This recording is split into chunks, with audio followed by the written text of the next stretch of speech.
Soy Miguel Hernández Franco y esto es Pensar un Rato.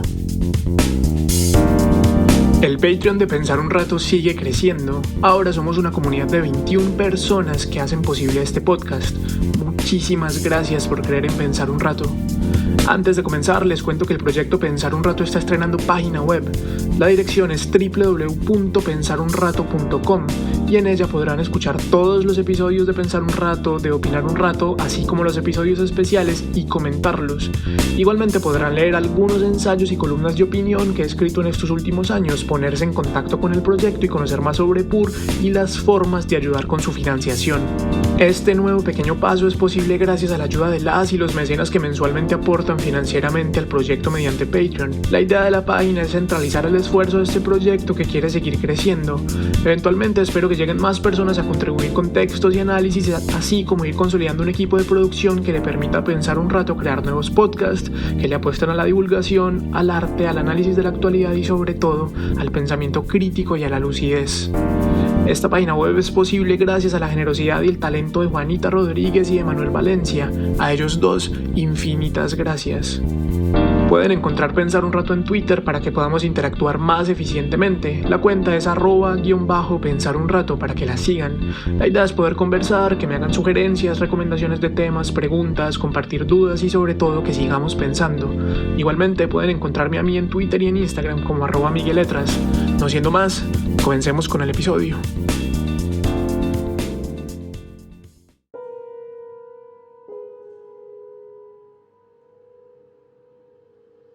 Para comenzar este episodio, creo que lo mejor es volver a hacer un pequeño ejercicio imaginativo.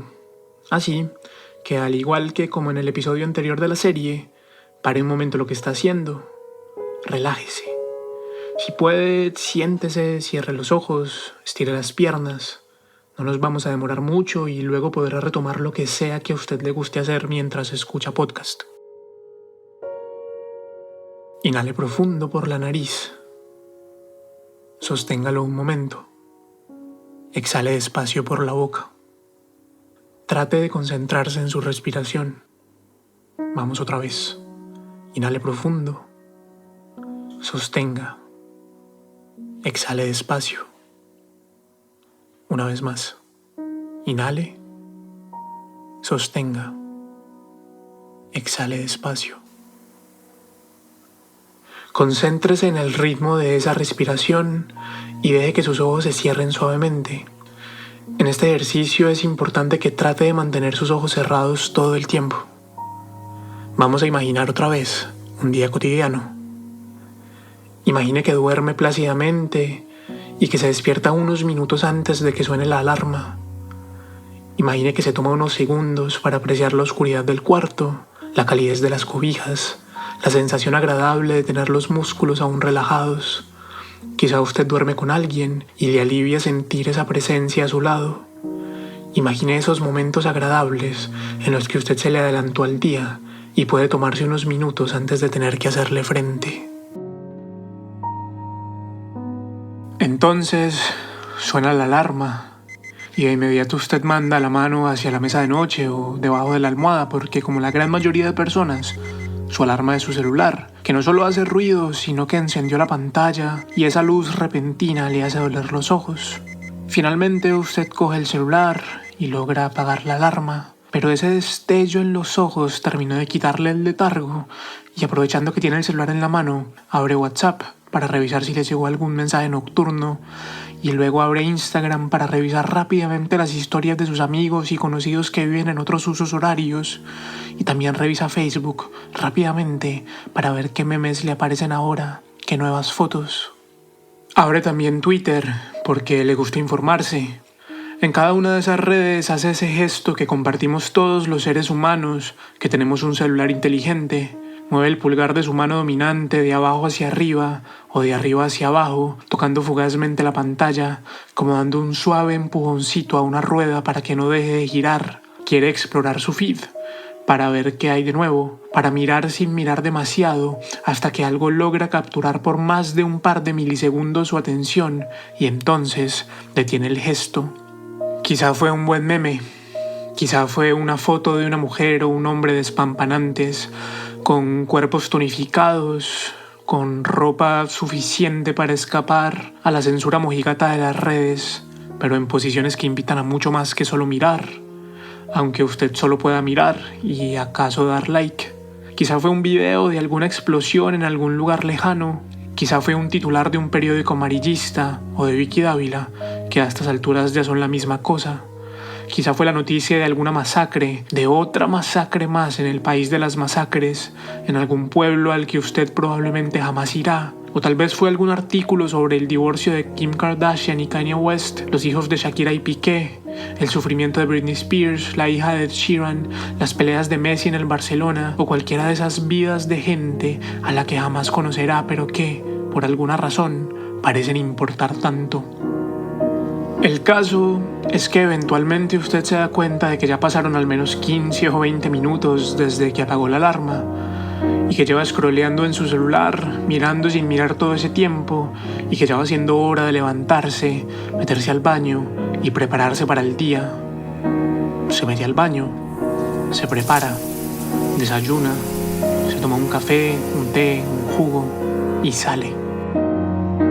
Como la gran mayoría de seres humanos, usted vive en una ciudad más o menos grande o sencillamente monstruosa, y salir, como en toda ciudad, le implica montarse en algún medio de transporte que puede ser, según su suerte, un Uber, un taxi, un vagón de tren, un tranvía, su bicicleta, su carro, y en casos mucho más desafortunados, un bus de Transmilenio. El caso es que usted se adentra en la ciudad y comienza por primera vez en mucho tiempo a prestarle atención. Y entonces nota cómo las ciudades son estimulantes hasta el trauma. Estar en una ciudad es oír un mar de gente sin poder escucharla, y también escuchar el tráfico y oler su humo. Es el sonido de edificios que se construyen y se demuelen. Es el sonido de las publicidades que salen de los almacenes, de las cuñas en la radio y la televisión. Es el flash de las cámaras, las luces de colores, las sirenas. Son las notificaciones de su celular gritando en su bolsillo.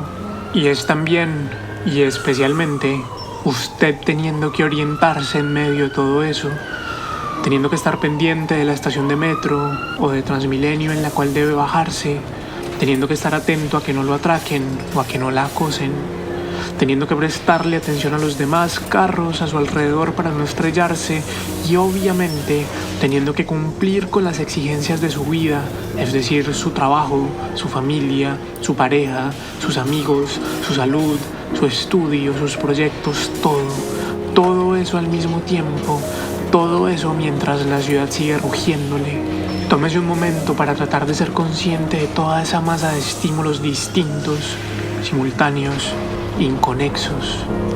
Trate de concentrarse en ellos y trate de notar cómo viven sus sentidos ese bombardeo constante, cómo se siente, qué pasaría si le prestara atención plena a todos esos estímulos.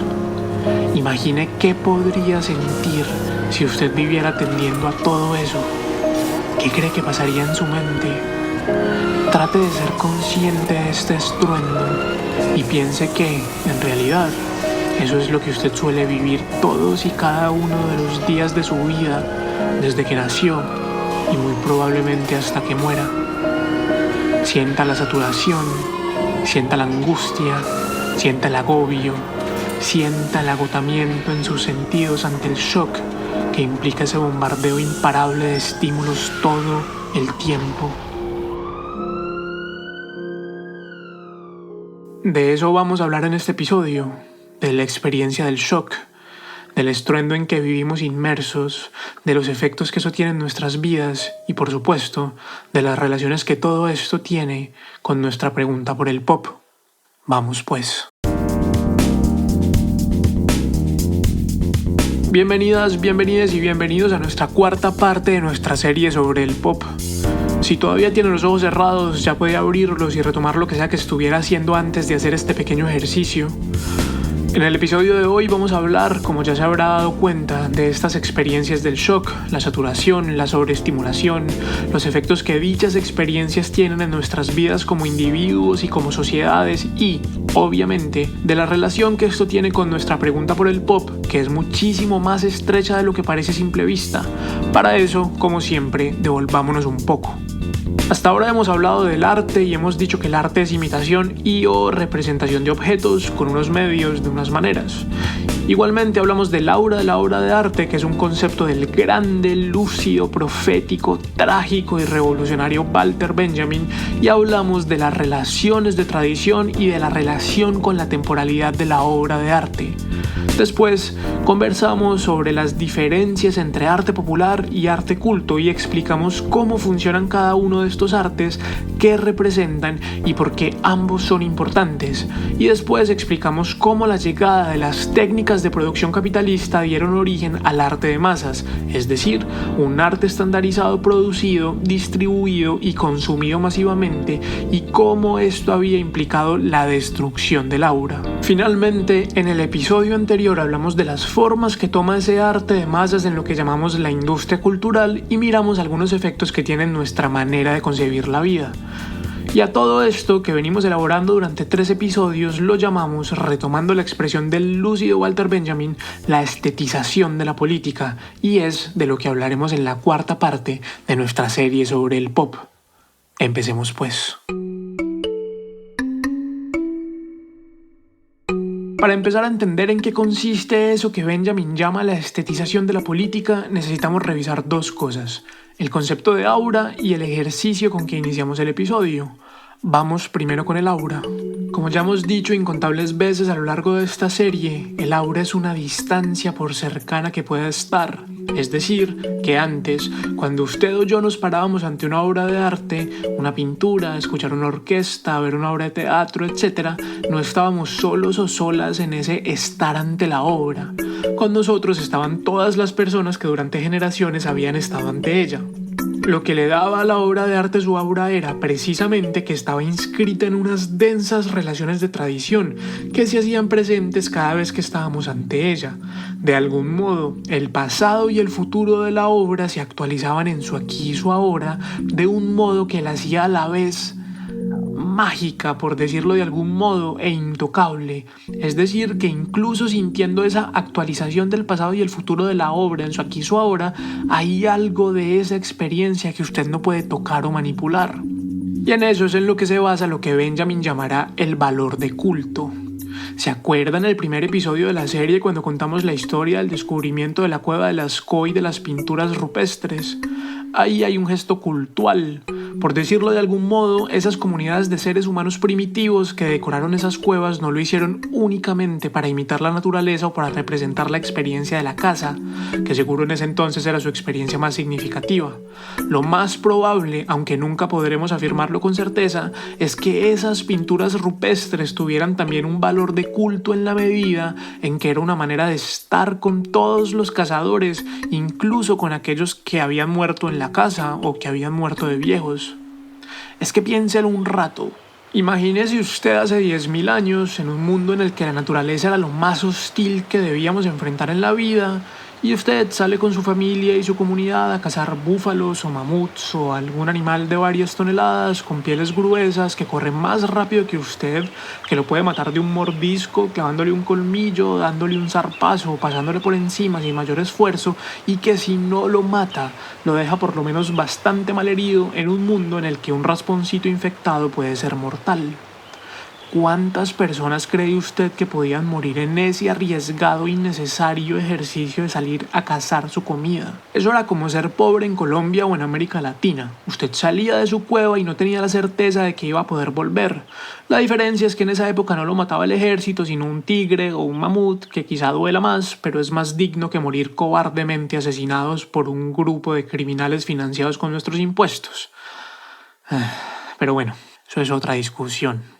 En todo caso, lo más probable es que esas comunidades humanas primitivas que vivían fundamentalmente de la cacería tuvieran que vivir muchas pérdidas y, de alguna manera, es posible que esa cueva llena de pinturas de animales y decenas de caza fuera, entre otras cosas, una manera de reunirse con los miembros de sus comunidades que habían muerto cazando o que habían sido grandes cazadores y ya estaban viejos o lo que fuera.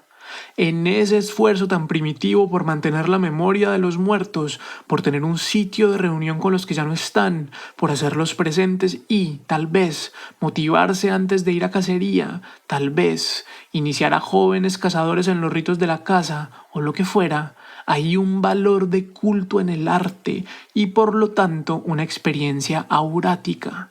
En la medida en que hay una voluntad de reunión, de reencuentro con otros que ya no están, que han muerto, que hay una voluntad de representar experiencias que son más grandes que nosotros mismos, estamos viviendo esa función de culto que implica querer hacer parte de algo más grande, sentirse parte de una continuidad, de un todo. ¿Y a qué se les parece esto? Exactamente, a la religión. Benjamin, que entre otras cosas era teólogo, nos dirá que el aura, en la medida en que tiene esa función de culto y que está inscrita en estas densas relaciones de tradición, es, en cierta medida, una experiencia religiosa. Ahora, el tema de la experiencia religiosa y de la religión en general es muy complicado y es un asunto de una serie completa de pensar un rato. Por ahora quedémonos que esta voluntad de reunirnos, de hacer parte de una continuidad, que sería la tradición, y todo lo que es el aura es un tipo de experiencia religiosa. ¿Listo? Ahora vamos con el ejercicio con que iniciamos el episodio. Como dijimos en ese ejercicio, lo más probable es que usted viva en una ciudad llena de carros, luces, polución, gente, estruendo, publicidad, sirenas y en general todo aquello que constituye eso que llamamos sociedades industrializadas. Pero imagínese que viviera en un pueblo donde aún no llegan todas esas cosas, donde todo el mundo se conoce con todo el mundo y donde hay una persona que hace zapatos, probablemente como parte de una tradición familiar, y otras más que hacen ropa, y también hay familias campesinas, y el panadero le enseña a sus hijos a hacer pan, y que en general todo el mundo tiene un rol más o menos claro en la vida social y productiva del pueblito. Imagínese por ejemplo a don Eduardo, el zapatero, que lleva haciendo zapatos toda su vida, oficio que aprendió de su padre, que a su vez aprendió de su abuelo, y así varias generaciones hacia arriba. No es solo que don Eduardo le haya hecho los zapatos a usted y probablemente a toda su familia, lo más probable es que el papá de don Eduardo se los haya hecho a sus papás cuando usted era niña o niño. Todas estas relaciones son relaciones de tradición. Que don Eduardo diga con orgullo que él y su familia han hecho y han reparado los zapatos de casi todo el pueblo durante generaciones y que usted y su familia hagan parte de ese todo, no solo por usar los zapatos de don Eduardo, sino por comer el pan de doña Antonia y por usar la ropa de don José, por comer los plátanos que cultivan los Pérez en su finquita, demuestran cómo las relaciones de tradición nos permiten tener esa experiencia de la reunión, del estar juntos, del hacer parte, de la continuidad. En los zapatos que don Eduardo le hizo a usted no está solo el trabajo de don Eduardo, está el trabajo de su papá y de su abuelo y probablemente de su bisabuelo, que muy seguramente ya está muerto o demasiado viejo para seguir haciendo zapatos, pero que de algún modo vive en sus zapatos en tanto hace parte de esa larga tradición de zapateros que han transmitido el conocimiento de una generación a la siguiente. Y lo mismo ocurre con todas las demás personas de nuestro pueblito preindustrial hipotético. Ahora, imagine que de repente empiezan a llegar todas las maravillas del mundo moderno y entonces en la zapatería de don Eduardo, donde trabajaban él y quizá alguno de sus hijos y un par de aprendices que hacían cada par de zapatos desde cero, ahora hay máquinas que permiten hacer más zapatos más rápido, pero que implica que tanto don Eduardo como sus hijos y sus aprendices ya no hagan todo el proceso de los zapatos, sino que se centren en momentos específicos del proceso de producción. Entonces, Alguno hace el molde, otro pega las suelas, otro cose las partes, etcétera, etcétera. Esa continuidad que había en la manera en que don Eduardo hacía zapatos, que permitía que todo el conocimiento que él heredó de su padre y de su abuelo y que esperaba heredarle a sus hijos y aprendices, se actualizara cada vez que hacía un nuevo par de zapatos para algún cliente, se rompe, se fragmenta. Y se fragmenta precisamente por la llegada de esas nuevas técnicas de producción que claramente no afectaron solamente al mundo de la producción de zapatos, sino a todas las esferas de nuestras vidas.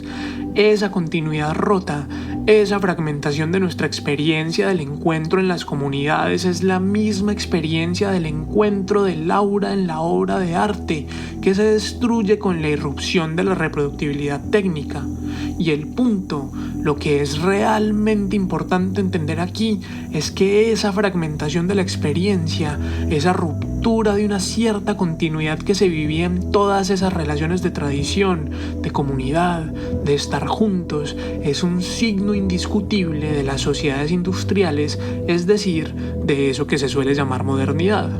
Y entonces, todo eso que imaginamos en el ejercicio del principio del episodio, toda esa sobreestimulación de nuestros sentidos, todas esas cosas reclamando nuestra atención, el estruendo de la ciudad, las sirenas, las notificaciones del celular gritando en nuestros bolsillos, las publicidades, la muchedumbre, todo eso son manifestaciones de la fragmentación de la experiencia por cuenta de la tecnificación del mundo, y es lo que Benjamin va a llamar la experiencia del shock.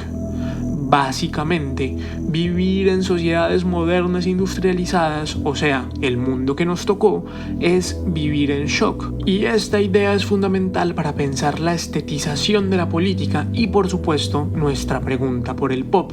Y para eso, vamos a la segunda parte del episodio.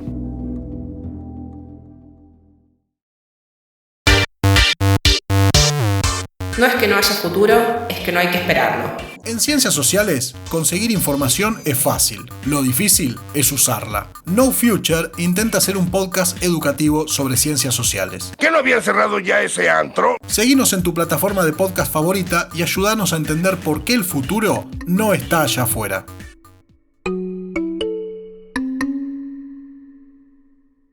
Entonces, quedamos en que todos vivimos en shock, entendiendo el shock como esa experiencia de estar cortados de una cierta continuidad, de una fragmentación de la experiencia, y que ese shock tiene que ver con la industrialización de las sociedades.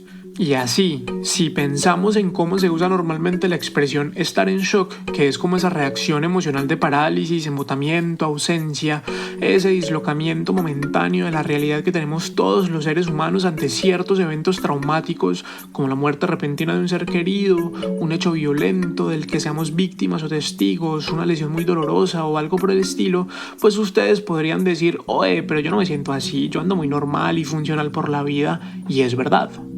Uno normalmente no anda por la vida en el estado de shock que está acostumbrado a ver en las películas y la televisión. La pregunta es, ¿por qué?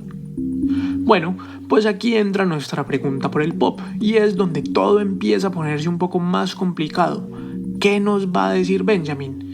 Volvamos al asunto de los zapatos de don Eduardo. Digamos que para el don Eduardo preindustrial, y de hecho para todos los habitantes de nuestro pueblito hipotético, la vida era una especie de continuidad que podíamos ver muy claramente en el proceso de producción de zapatos.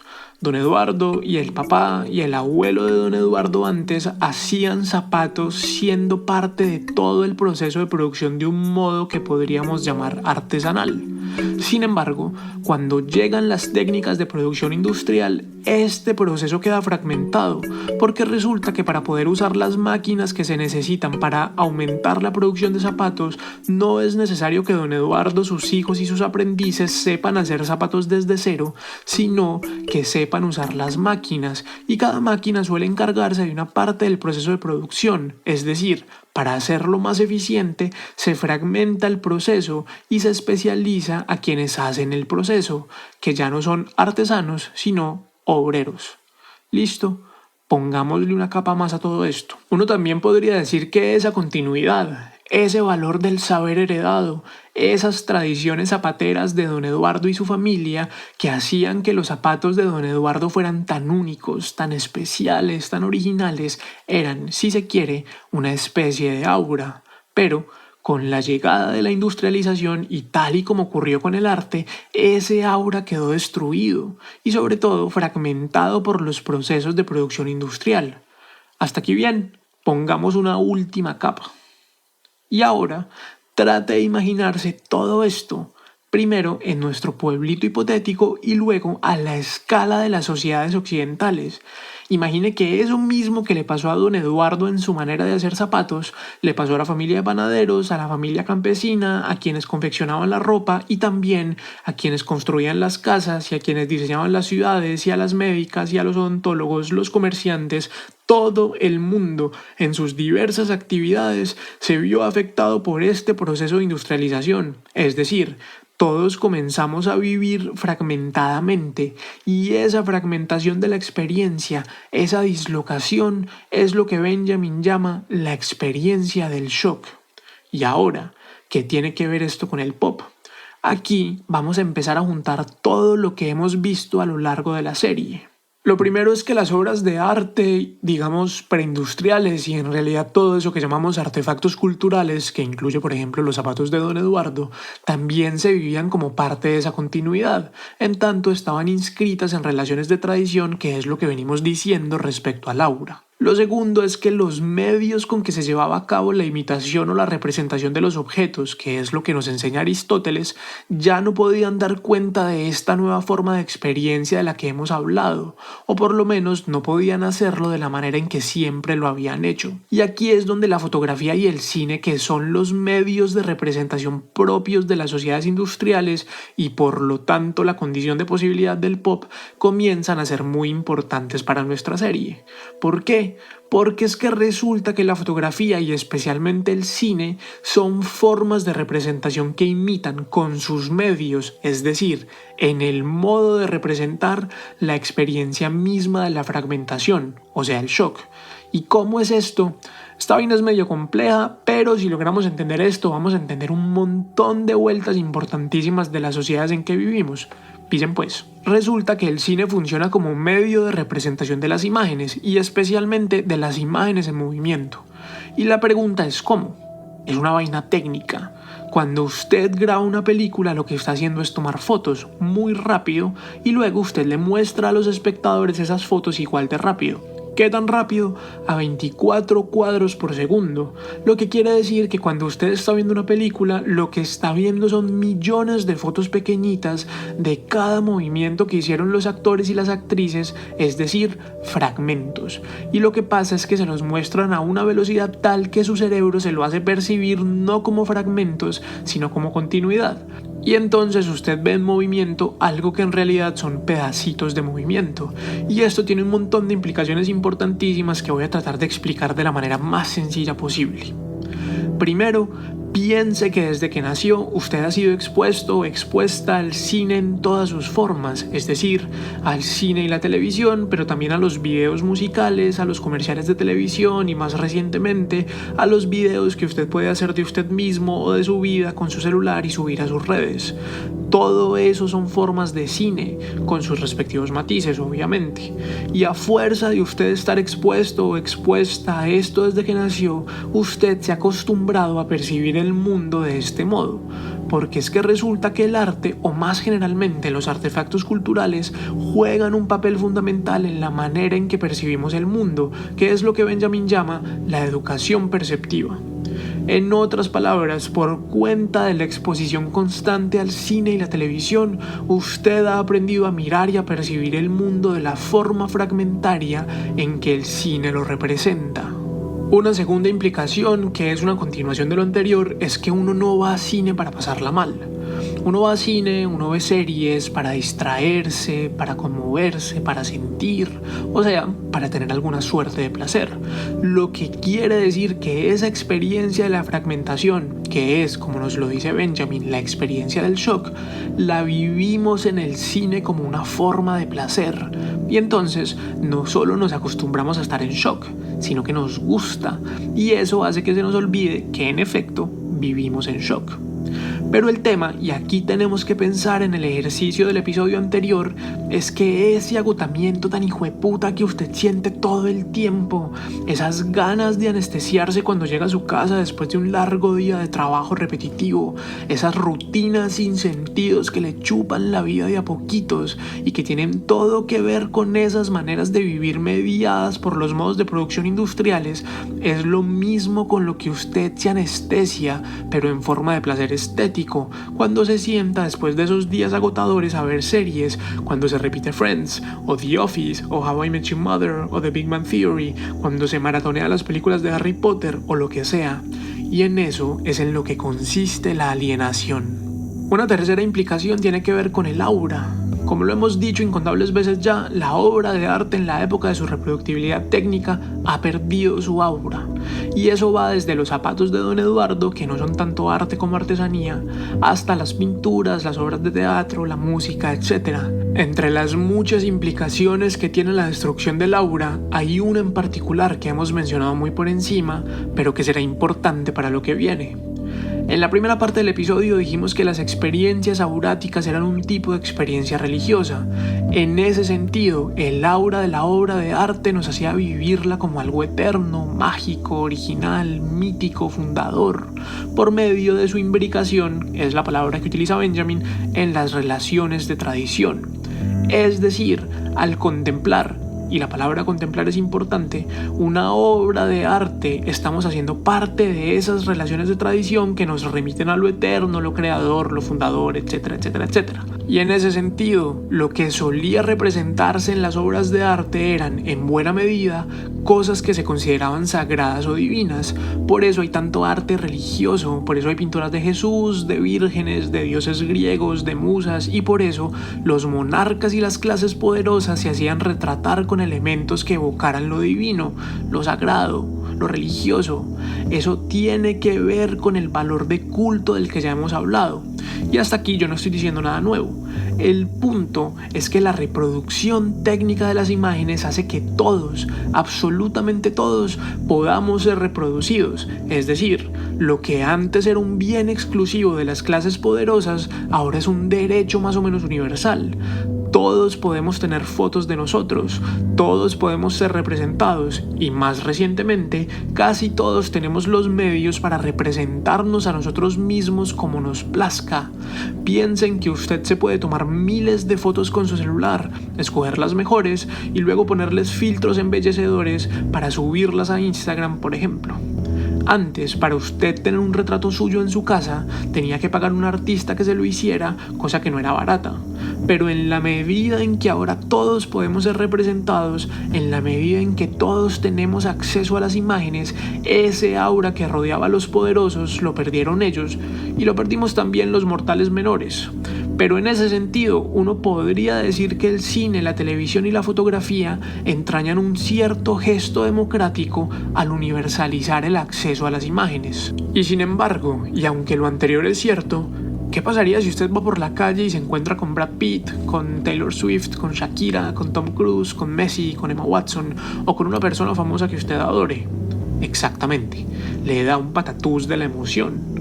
Y esto es un fenómeno muy interesante que tiene todo que ver con nuestra pregunta por el pop, porque resulta que estas estrellas, estas figuras del mundo del entretenimiento no son más que un pedacito de la gran industria que produce las series, la música, las películas y todo lo que consumimos para entretenernos. Y aún así las tratamos con reverencia, con admiración. Queremos ser como las estrellas, queremos ser famosos, imitamos sus vidas, tratamos de estar al día de lo que ocurre en ellas, con quienes se casan, de quienes se enamoran, cuántos hijos tienen, a dónde van de vacaciones.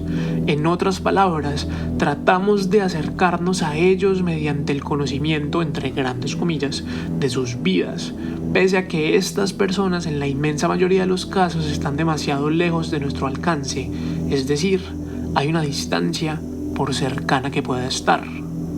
En otras palabras, el aura que antes habitaba en las obras de arte se salió del medio artístico y ahora, y aunque ya no es propiamente el aura del que hablaba Benjamin, rodea a estas personas que llamamos estrellas o figuras del entretenimiento.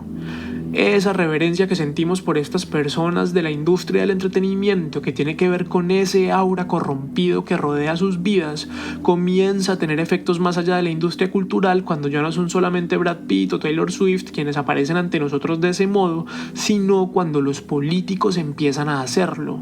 Lo que Benjamin nos dirá es que ese culto de la personalidad que caracterizó a las dictaduras fascistas de la primera mitad del siglo XX ya estaba anunciado en la manera en que nos relacionábamos con las estrellas de Hollywood.